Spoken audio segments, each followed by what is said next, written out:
Flowmaster is one of the biggest names in performance exhaust, and today we're installing their American Thunder kit on our 5-liter F-150.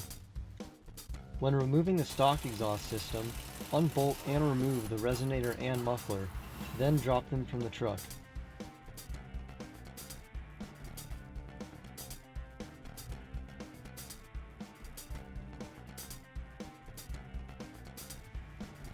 The Flowmaster inlet pipe can now be bolted to the truck's downpipe, followed by the American Thunder series muffler.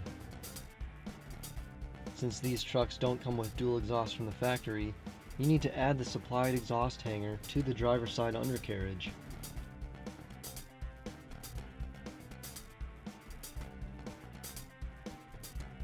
Once the muffler is secured, the over-axle pipes can be installed.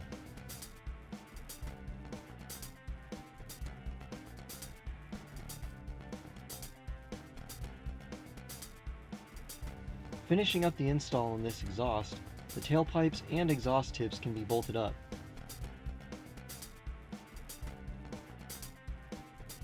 Now just double check all the connections and clamps are tight and secure, then the new exhaust kit is officially installed.